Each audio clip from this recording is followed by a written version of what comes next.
Hey, I'm Bob, and this is Bob World Builder, where we learn how to have more fun playing D&D together. This time, playing an adventure from Candlekeep Mysteries called the Lore of Lurue. And I'm here with my fiance, Grace World Destroyer. That's the right. one who exists only to tear down what Bob has built up. And my friend Steven. And Steven, who lives in both worlds at the same time, playing as Varis Moonwhisperer. Through the mist of a cascading waterfall, through the punishing curtain of frigid water, you find a complex series of tunnels, branching and crossing in a cavernous maze. Moss covers every surface, and the smell of loamy earth permeates the space. Deeper in this familiar cave, cracked bones still lie in piles with deep claw marks running along the floor and walls. 2 years ago, your party was here where you fought and defeated Chlorothera, a green dragon, a formidable foe, and then immediately after fought an avatar of the fey evil guy Malar, the Beast Lord. Today, you, Fortune Feyseeker, and Varis Moonwhisperer are here picking up some remnants of Chlorothera's treasure hoard. Why don't you guys describe your character? So Fortune Feyseeker, leader of the Adventurers Guild, the Feyseekers, stands with her hands on her hips, her long white loose braid in perfect condition despite the temperature, humidity. She has black skin with some pink stripes, as well as pink eyes with bar pupils like a horse. She has a long white tail that matches her braid that ends in a tuft of fur, like a unicorn's tail, accompanied by shimmering pink dragonfly wings. Her hair is also studded with tiny pink roses. Hanging from her hip is a pink, almost crystalline, spiraling rapier called the Horn of Lurue. And she points to Varis and says, "Varis, go pick that up over there. I see there's some gold coins still here. I'm very surprised that there are still things here, considering it's been 2 years." And Varis just goes, I'm too tired for this.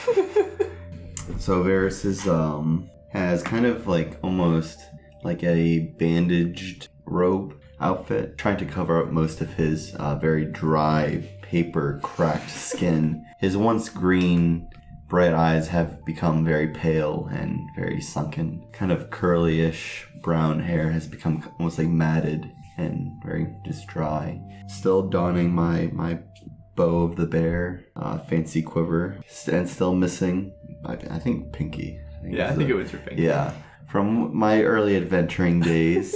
Probably would have like a token of my lost bear, Ursa, a claw, fashioned into a necklace. Nice. All right, and as you guys are searching this battleground, remembering where, oh man, Varis died when we fought this dragon. Remember when you died here, Varis?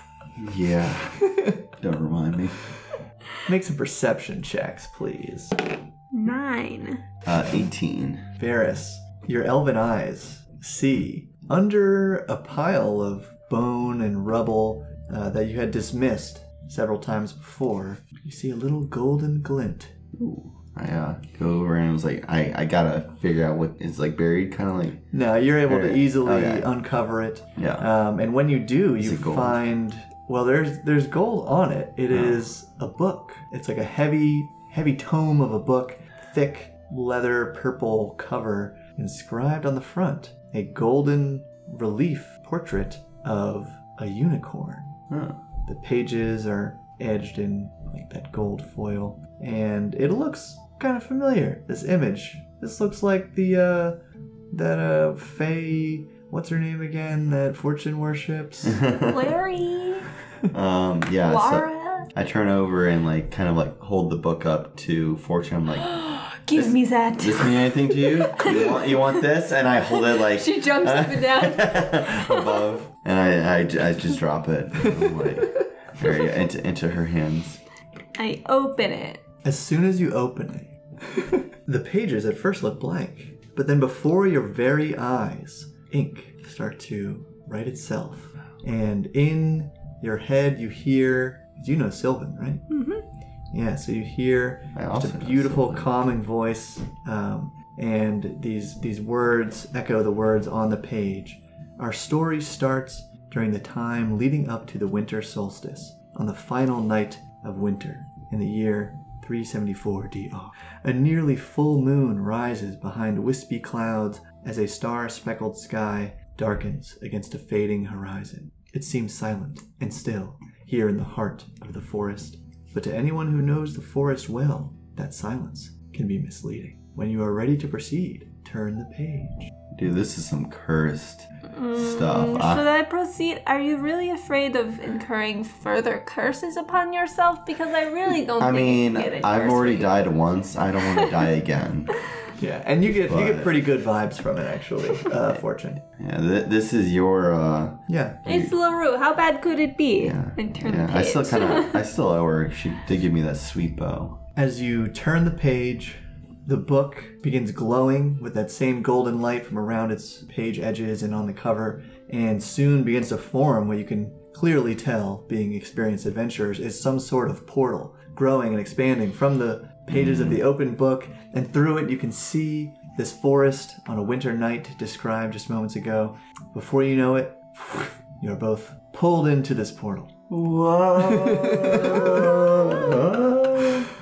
And you are now on the fringe of a meadow that borders a forest. Tall trees of several varieties stretch before you as far as the eye can see, and behind you and around to the sides, a formidable range of mountain peaks. As the remnant of the setting sun dips below the horizon, a rising full moon illuminates the darkening sky. And as you gaze into the forest ahead of you, wondering, where are we? What just happened? More like, where are we?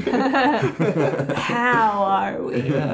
Yeah. 3 bipedal creatures that combine the features of men and goats laugh drunkenly as they stumble out of the woods ahead of you. They sway back and forth while greeting you enthusiastically in Sylvan.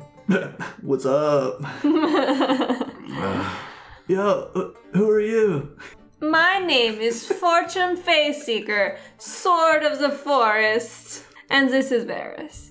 What's up? Fortune, Varis. Hey, I'm Tragos. This is Artelio. That's Foon. Call him Foon Boy. We were out for a bit of revelry when a bunch of wolves just started. They're just messing with us, man. We're totally not fit to run into those guys right now. Can you help us get home? Where do you live? The plateau, Polvar Plateau. You know, You know exactly where that is. big tree, just in the middle of the forest. We can escort you, but you will have to lead the way. Oh yeah, no problem. This way. And they start going in the woods. And while you're walking a little bit, trudging through the forest, a little brisk air around you, these satyrs are chatting amongst themselves a little bit, talking about some weird weather that's been happening lately, some strange, colorful lightning. Yeah, just talking about how some of these other animals that have been acting weird, kind of like those wolves. They usually wouldn't have any problems with wolves or anything in the forest. Could be demons. When did all these strange things start happening? Oh, the lightning and the 10 days ago maybe. When it's not stormy, all of a sudden it'll be red lightning, just, you know. Yeah. It's like Foon Boy does a sick thunder sound. So what day is it today? It's the last day of winter, I think. This is kind of a wild question, but I kind of forgot the year. I'll have what he's having. The year, it's 379 DR. Just like in the book! Wow. What book? Nothing. Okay, whatever. I don't like books. Yeah. Books for nerds anyway. Yeah, so that's been going on, and animals weird, and I did see some strange dude wearing a like fur. I don't know. It's actually pretty cool. But anyway, I don't really know anything about it. I think the old Feanor at the plateau probably know about it though. Feanor? Yeah, Feanor, big tree man. He like kind of is the Oh. You never been there? It's sick. You'll love it, dude. Okay. Yeah. Like a tree? Yeah. He's like a tree. He's like a tree. Yeah. Okay. Varys, you notice with your pretty great passive perception, the sound of some other creatures moving ahead of you. Like wolves? They're onto us. Pull out my bow, just like, can I tell which direction? Like, are they in front? Out ahead of you, yeah. Probably okay. like 50 feet, but it's a dense forest, so you can't quite get a sight on them yet. Fortune, it's dark, right? It's pretty dark, yeah. Okay, yeah. So Fortune just slowly fades, becomes invisible. Yeah. Using my Eldritch Invocation, One with Shadows. Cool. I can become invisible while standing still. Yeah, how does darkness. How does Tragos react to that? React to you just turning invisible? You just going dark. It doesn't look like you noticed. Let's try to be a little bit more quiet. Quiet? Shh. What? He like turns around and like, shh. Dude. Yeah, so. What do we do? Just I'm scared, man. We got you. You're not gonna mess with us. I think they can probably sense me and. They can sense our power. Well, yeah, as you, I guess, keep kind of steadily moving forward, it seems like they must have caught your scent or something because they're kind of waiting up ahead of you. And as you approach, you see 4 of these wolves. Varys, give me an animal handling check real quick. Oh, yeah. Nice. Oh, 20. Okay. Yeah. Immediately, you can tell that, like, they're wounded. Oh. These wolves. Like they're bleeding? Like. Yeah, or like just moving kind of awkwardly. Okay. Little whimper. Interesting. Varys, handle those animals. Yeah, they handle them. Well, I mean, yeah, so I just kind of like very slowly try to approach one, putting my hand out. Okay. See if I can try to help it. The one in the front seems a little defensive, like backs up a little bit. Yeah. But pause. is curious at what you're holding and Yeah. kind of like trying to sniff the air. Yeah. See what you're doing. Stay like maybe 10 feet back and just like kind of put down some like rations. Traeger goes, here, and tosses up like a block of cheese. Thanks. We have wine too. Yeah, so we'll just put that in a separate file. And I just give him a thumbs up. Yeah, it heads up to it, starts sniffing a little bit, sniffs over at the cheese, licks the cheese a little bit, and then goes over to the other food and starts eating it. The other ones come over, and they're kind of all just like nuzzling that together. So at that point, I go up, do like a quick inspection of it, Okay. so I can just see like what. So you see to varying degrees like cuts and scrapes on them that look probably like claw marks. Oh, from like an animal. Maybe bites too. Oh, okay. So I kind of try to dress them up as I can. Dress them up like what? Like cute little sailor boys. No. Just do some like easy patchwork. Okay. I'll say over the course of a few minutes they're eating and then they become more friendly and you're able to mend some of their wounds. Okay. And I give them kind of a good scruff. And once they're done, I kind of just like yeah. They start to scurry off after the food's gone too. Oh, they barely touched the cheese. Yeah, I think they might be lactose intolerant. You guys continue. And before you know it, leading up to this flat, open area, you now recognize must be the Polvarth Plateau, the home of these satyrs and what looks like probably a number of other fae folk. Before you stands a maple tree of impossibly large size in the center of this open area, nearly 100 feet in diameter. So it's kind of like the trunk in the middle and the canopy around it, basically creating a dome where shafts of the moonlight cut through this leafy canopy and reflect off thin streams of water that trickle along between the tree's gnarled thick roots. As you approach the trunk of the tree, the satyrs gambol ahead of you, elated to be back in their safe haven, and suddenly the tree seems to come awake. It gives off a guttural and then speaks. Pardon my rudeness for being asleep. Rudeness. It's been a long time since I've had travelers like you in these parts? Yeah, just passing by. What brings you to the Valvorth Plateau? I don't remember what it's called. Some kind of magical portals that we fell into, I guess. More strange doings. Yeah. Well, we've heard that there are some strange lightning incidents and some Animals acting animals. Is there anything that we, the Feyseekers, can help you with? Yeah, I saw some of the wolves got injured, had some claw marks and bite marks. Is there some sort of creature out here that's causing all this, or demon? It does seem that there is some sort of evil afoot. The waters that flow under my roots and feed this small glade have tasted sour lately. I believe something in the pool of the eternal spring has gone awry. And where is that? To the north of here. Oh. Yes. And why do people go there? Is it just a really nice spring? It is a beautiful spring, home to other Fey folk. Fays only.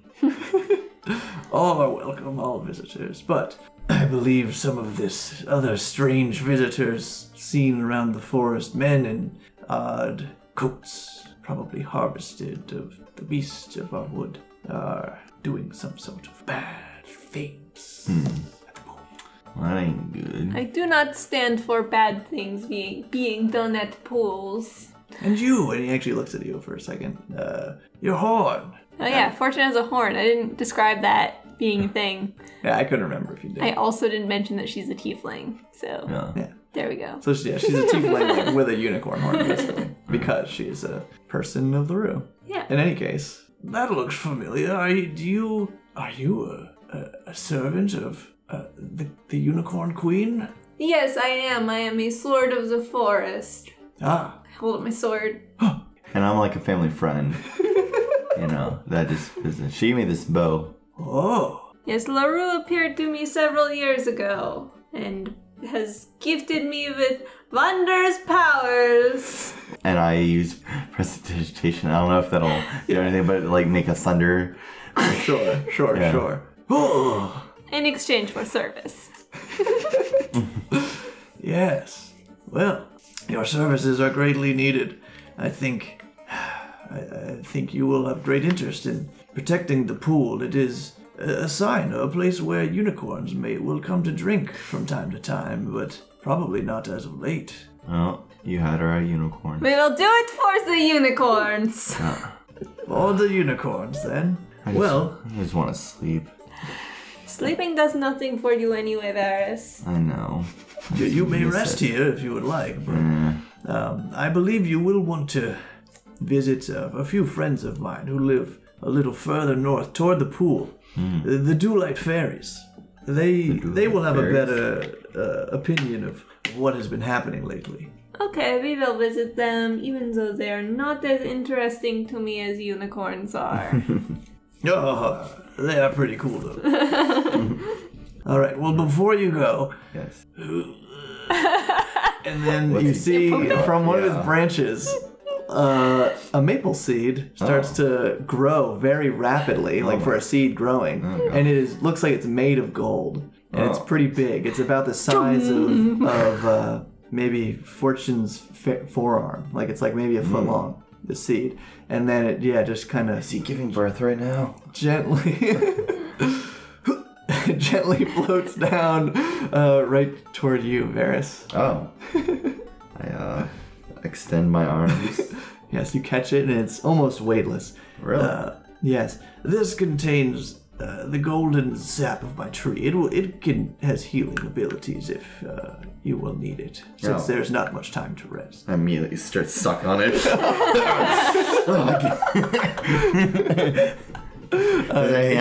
It tastes like the finest maple syrup you've ever had. Wait, can I you look at actually myself. taste it? Because he... It's gonna taste like paper. But it tastes, since Varis is cursed, and I mean, that's a long story, whatever. Yeah. But you do in fact still get the the faintest hint of maple that you haven't tasted in years.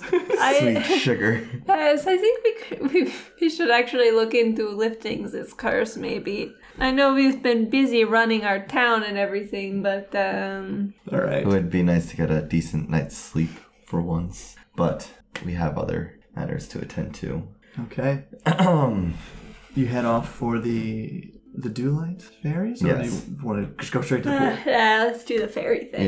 Yeah, we gotta see what they're all about. They could give us some more of this, like, sweet... The sweet nectar. Yeah, nectar of the Is this going to gods. become a problem there? No! I like start scratching my papery skin. It's just like shedding like crazy. As you're leaving, you see a lounging Tragos go, "Oh, he gave you the good stuff. Yeah, dude. Good luck." You're not coming with us? No. What? Later. See ya.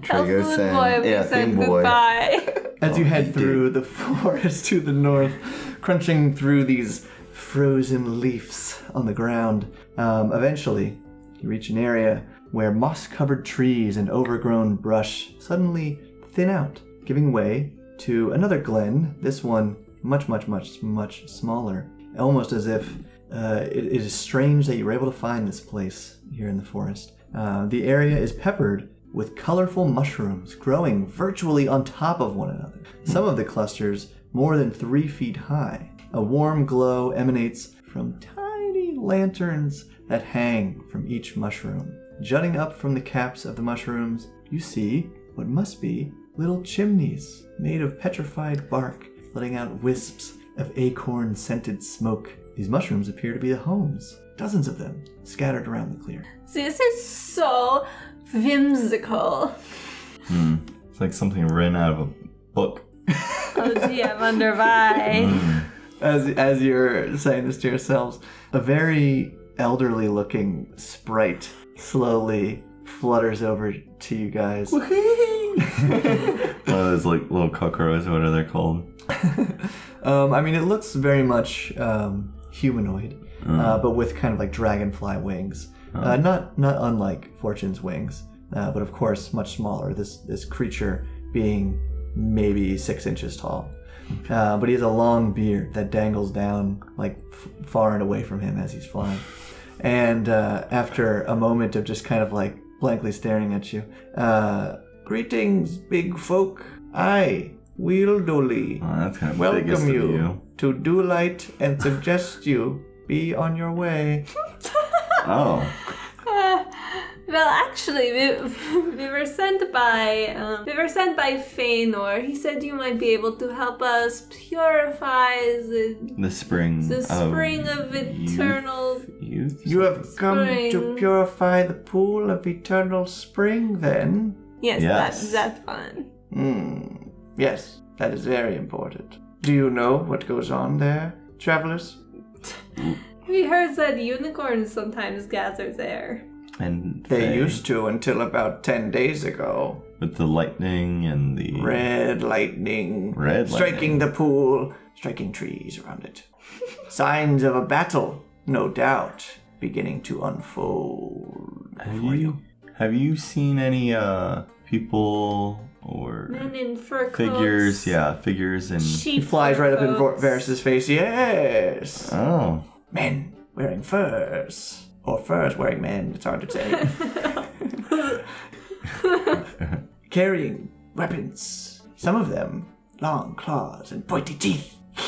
And he like puts his hands up like fangs next to his face. could be the source of our wolf friends' injuries. Wolf friends? They're not our friends. Oh, they're my friends. Some wolves are nice.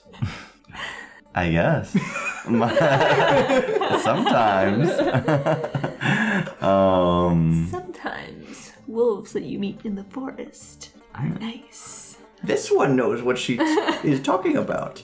So you must know of Don't enable them. Malar, the Beast Lord. Oh boy, do we know about Malar the Beast Lord. About 300 years from now, he is going to kill this guy. Literally. It's just a prophecy. You know. Well, not him personally, but a servant of him. But oh, maybe this is why he hates us so much in the first place. Oh my god. Oh no. Dang. Wow, though. Dang. I wish I planned that. Yeah. But there's no way I could have, I guess, because that was 2 years ago. Anyway. Or you did subconsciously. I totally lost my name. So you are enemies of Malar. We will be enemies of Malar once we are born. Good. I guess I too am perhaps an enemy of Malar. He is an enemy of anyone who lives here. And especially at the Pool of the Eternal Spring. Yeah, enemy of the forest, dude. And I am a sword of the forest. I got the sword right here, and I got the bow. So. Oh, good. And he points up to the full moon shining above you still. The winter solstice is upon us. Soon, Malar will make his move. You must go. Is he going to bust the move, or is he just going to, like, casually? A crack of red lightning strikes there he goes. hundreds of feet to the north. You should hurry. Is there anything that you have that could assist us getting there, or fighting him, or dealing with this lightning? I don't want to get struck by red lightning. The little fairy man floats over to you, Varis, and much like the tree starts to go, Oh no, not again. and then you just hear a little. What did you say? Nothing. So it's that way? Go! Okay. Bye! Bye. Okay. Following the river that I totally described near the Dewlight Glade enables you to make good progress while skirting by the forest. Now, the moon is at its full height in the sky. The river makes a sharp turn northward away from the trees, and from the opposite direction comes a rumble of thunder and another flash of red lightning vivid across the darkening sky. 6 huts circle the perimeter of a clearing. A large fire burns in its center. There are, off to the side, some targets made of bones and stuffed animals, as well as dummies made of more hides and furs, completing this small encampment. A group of vicious-looking warriors are gathered around the fire. They clink together bone mugs and rip into what looks like raw animal flesh. These people really need to hire a decorator. It seems like And a a celebration of some sort. Occasionally, between the warriors' cruel laughs, you can hear a cry of, "To the Beast Lord!" Quickly find cover behind the biggest tree, I guess. Make a stealth check. I also do that. 21. Just 10. So you are unnoticed by these boys, these Revelin boys, and you can tell up ahead of you there are 6 humanoids wearing these thick hides and fur cloaks on their backs, all just kind of lounging around the fire. And you see 2 wolf-like creatures, but they look larger than wolves. I guess you're probably familiar with dire wargs. Wargs? Wargs. I never remember if it's W-O or W-A. Okay, we'll go with wargs. You know that the Pool of the Eternal Spring is about 100 feet just across this camp over a bend in the river. I think we should take them out. Yes, but I don't want them to give up our position immediately, I whisper. So I can use one of my arcane arrows to basically shoot an arrow around the other side to make it seem like they're getting attacked from a different direction. Nice. And then if you want to go stealth invisible mode, I can back you up from the tree line if I have line of sight. What do you think? Yes, I think that works. All right. So I quickly scuttle up the tree. Just Naruto run with my chakra. Nice. I pull out one of my arrows. So yeah, I just shoot it up and then just immediately goes straight to the right, kind of circling around the camp. Yeah. So that's 5. Yeah. So they have to be at 13. So Okay. yeah. So they take 9 damage, so. Okay. Yeah, I mean, you guys basically have a surprise round here if you just wanted to unload. Yeah. So. But yeah, so... I'll let him do his 3 first. Yeah. Okay. Hits. Okay. So 14 damage for one of the arrows. Both arrows just slumps over like toward the fire. Out. And then second guy will be 9 damage. Okay. All right, yeah. You saw one guy just go down, another one just got shot. Okay. 29 to hit. Just hits. 11 damage. All right, that's exactly what you needed to finish off the second guy. Okay, cool. So I didn't have to use my sneak attack on that one, so I can use my sneak attack on the next guy. 19 to hit. 20. 20? Yep. Exactly what you needed. And then I will move sideways to the next tree. Oh. After 3 of their companions just went down, these other 3 are very alert and looking around them in the woods and notice there are 2 figures shifting in the trees. Okay, so they're going to rush to the one on the ground. I'm going to say 2 of them can make it there. They're going to both make attacks on you as they pull out some great axes. That's a 17 for the first hit, 24 for the second hit. Okay, the 24 hits. Okay. Yeah, but as soon as he hits me, I'm going to take that damage and use Misty Escape to teleport 60 feet away and turn invisible. Okay. You take 12 points of slashing damage from that attack. I teleport away. Poof. And teleport away. And I'm going to say that third guy who was like struggling to keep up with the other 2, then just starts climbing the tree. Oh, that she starts. So he can't get to you right now, but he's like at the base of that tree, and the 2 wargs also are scraping at the base of that tree. But it's back to you guys. All right. Would I be able to take my trident, try to just like dive and try to stab one of the guys? Let me ask you though, when have you ever successfully attacked with your trident? It's a winter solstice, baby. Like anything can happen. You know what they say about the winter solstice? So 2 arrows at the guy, and then my third attack will be the trident attack. All right, do it. Freaking 3 attacks, dude. 15 hits, and then the other one is 13. Hits. 21 damage. 21 is 1 hit point 1 more point than you over. need. Yeah. Freaking drop 2 that arrows, dude. yeah, 1 in the shoulder, 1 to the knee, and he's just like crumbles to the ground at the base of the tree. Yeah. And then you're jumping off Trident style? Yep, freaking Trident style jutsu? Yeah, freaking. Just make an attack roll. Let's see how this first roll Yeah. Debating whether to say disadvantage or not. Yeah. I will note that Varis has -1 to strength. Is that crit? Is that the... Oh yeah, the unicorn. Yeah, we're gonna go with that. Finally! Yeah, baby! It worked. I told you, winter solstice.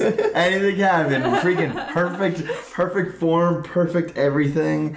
Just freaking like add a little spin to it, just like you like leap down, bless you, sweet prince, and just like stab this warg like right in its spine, and kind of give the trident a twist, and it like just like cracks it as you softly land on its body and kind of do a little action roll. Trident ready, pointed at the next one as you're now level on the ground with it, and it is boom bam Fortune Feyseeker's turn. What are you doing? I will use my bonus action to shift the hex. No, I have like 5 different ways to turn invisible, but none of them are helpful. Just do a regular attack, you freaking rogue. Always trying to admit that advantage. I'm used to always being invisible. Yeah, lately in Icewind Dale. Freaking 22, I guess. Whoa, freaking whatever. 15. 17. Hits. Oh. Dead. Dead. Okay. Yeah, that guy's pinned to the nearest tree where you had just teleported away from. So there remains one of these fur-cloaked guys and one of the wargs left. And as he sees his last friend drop to the ground on his turn here, he's going to use his full movement to try to dash across the glade and toward the spring. He shouts out, "Priests! Someone is coming to stop us!" And the warg is going to try to make an attack on you, Varis. Frickin' like 5 to hit, so it misses. Varys, what do you do to try to protect this warg? Ripping the trident off of his warg brother. Grab some distance, but I'm not going to disengage because I don't want to use that as my action. Yeah, we'll try to get an attack of opportunity. Yeah. Oh, and that's definitely going to hit 23. Oh yeah. 10 piercing damage from its terrible bite. I'll do one arrow at a time, just because I don't want to waste, just in case if it kills. Try to feel it out. Yeah. The 7 damage. It's 11. 11, very nice. It looks like this thing is still hanging on. Dang it. Pretty tough. All right, last 2 arrows in him though. Yeah, 2 arrows. Last arrow. I'm gonna have to finish him off with this last one. 6, another 11. The third one pierces right in its neck, and it lets out a terrible barking cry as it tumbles to the ground on its side. Fortune, what are you doing as you see that man darting away from the glade toward the pool, shouting toward whatever comrades lie ahead? Transfer hex. Attack. 29. Ooh, does that hit? 18. Oof. Okay. Second attack. 20. Hits. Unnatural 20. Dead. You get like Okay. Right as he's leaping, just like... Yeah, as he was just trying to cross that little stream that, is separating him from like this other bigger clearing out there with the pool. Arrow right to the back. He falls down in the stream. Yeah.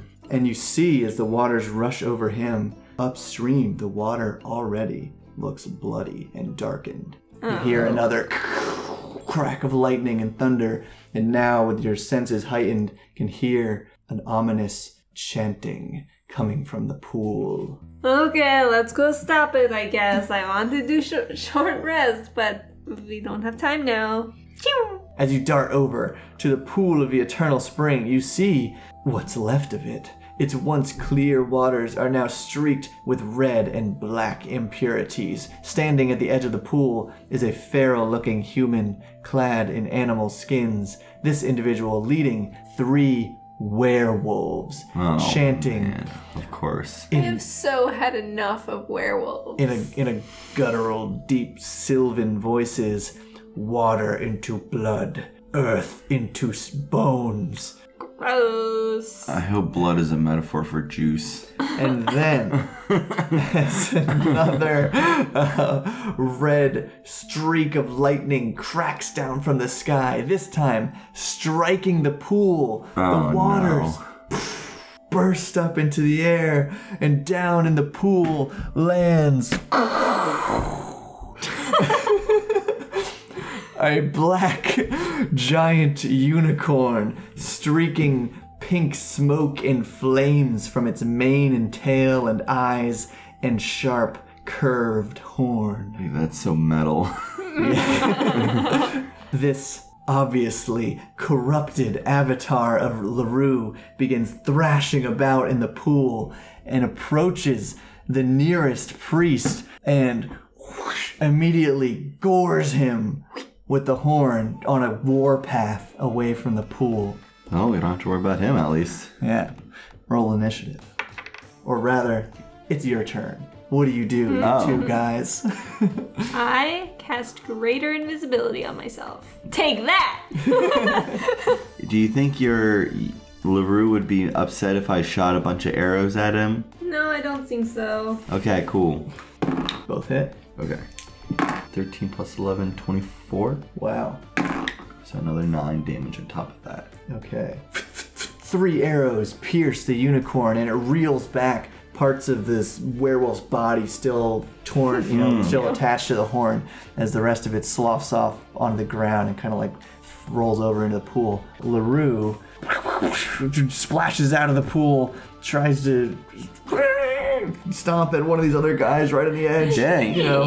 Should we just go? Like, I feel like the unicorn's just doing all the work for us. Like, we don't even need to take out the werewolves. The unicorn is probably going to go on a rampage on more. Yeah, pretty much immediately just like stomps him into the dirt, into the mud, and then leans forward as if to sprint toward you guys. Oh, snap. But then actually looks like it takes flight for a moment and just kind of leaps, crashing right in your face, Varis, as it makes a strike, this time again reeling down with its horn. And that was a crit. Oh no. That's a lot of dice. What's your max hit point? 77? Okay, I think you'll survive. Okay. But it's good. Oh no. I heard. Oh my god, that's so many. What's the winter solstice, baby? You know, anything could happen. Anything could happen. Freaking, I crit that warg, and now this. That was. So glad I'm invisible. That was about, just doing some real quick math. That was about 60.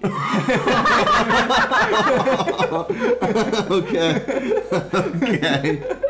So I'm down to 7. Anything could happen on winter solstice. I'm down to literally like my. I'll say you did a great chunk of damage on it already, though. Really? Those 3 Okay. hits. Good. Well, that's good to know. As I'm like, oh god, paper spills out of your wound. I'm like, and it is now. I'm gonna. Okay, these other 2 guys are gonna go. yeah. How are they reacting? Like to 2 of them just dying? Yeah, one too? actually. Yeah, how are they reacting? One of them is gonna make an attack, and the other flees. Coward. Malar, why? Malar!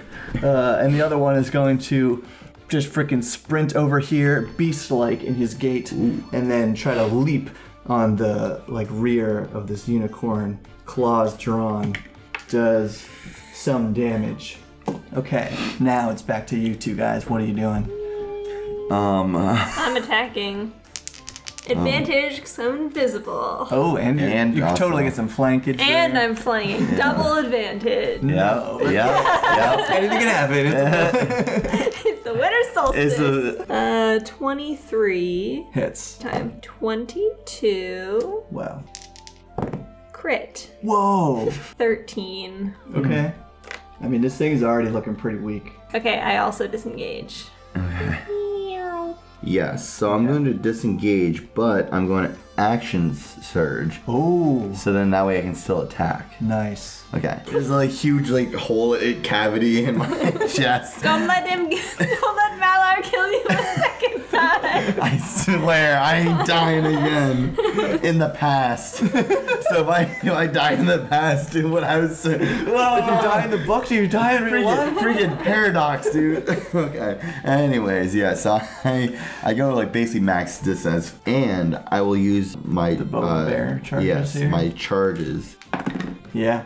So with these 2 shots, using the bow of the bear, feeling your sworn companion's power surging through it, release these arrows, and as it's bucking, trying to shake off the werewolf, hinge to its back, and then that guy goes flying, and it immediately takes these 2 arrows in the chest. The third one just flies off into the night. These spectral green bear claws kind of reach up and just tear at its face, one of them ripping flesh off near the horn, nearly knocking it off kilter. Kind of for flavor here, I want to say that it starts another charge towards you with that now kind of loose horn down and rushes over your way. Yeah. And I'm like, bring it on! And then as it's about to cross the little stream that lies between you here, tainted with the blood of these sacrifices that these tribesmen have poured into there over the last 10 days, another, this time blindingly white streak of lightning from the full winter solstice moon strikes the unicorn down. And there, before you, lies a bright, luminous, white unicorn. It looks healthy. It looks as if it's sleeping. God. And slowly, yes, it comes to its feet, and the pool from that point in both directions of the stream, so going, back toward the Dewlight Grove, back toward the Polvarth Plateau, and then off to the pool there where Fortune is still standing, it becomes purified immediately, and glassy silver light overtakes it. And then both of you hear a voice in your minds as this unicorn stands up, towering over you, this giant unicorn. Thank you, my dearest servants. I can only repay you with one special gift. I will grant you both a single. You already know what I'm wishing for. Yeah.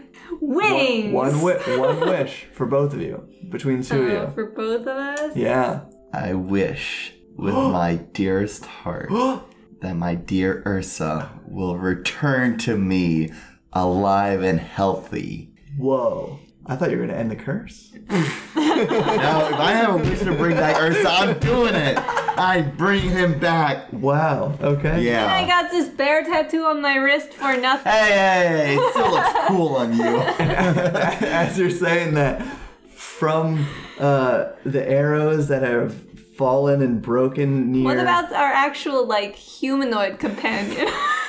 Myra, who died in the same fight. Well, I mean... Okay, whatever. Yeah, well... Take that out. That can be your wish. That can be... No, you get there one. was one wish. Oh, I thought it was a wish for both of us. Well, I kind of jumped the gun on that one. Sorry. And from those broken arrows, and from the tattoo on Fortune's wrist,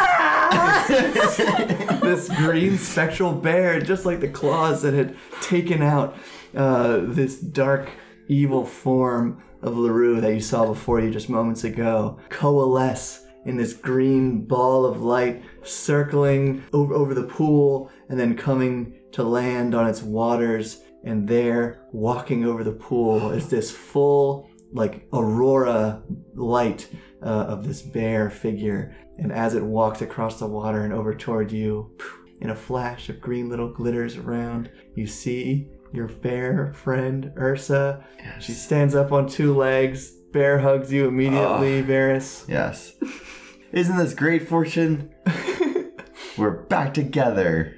Yep. I can't have thought of anything else that would have been more useful than this to happen. Exactly. My words, exactly. Thank you, is the last thing you hear as that portal this time opens up from the pool, flashes you back, and the next thing you know, you are in that dragon's lair once again. Wow. And the book closes before you and just lands on the ground. The end. Okay, well, there's a sort of DM guide video for this playthrough where I ran through how I kind of prepped and set up these encounters based on what was in the book. So be sure to check that out, linked in the description. And, all right, cut. Thanks, guys. Sweet.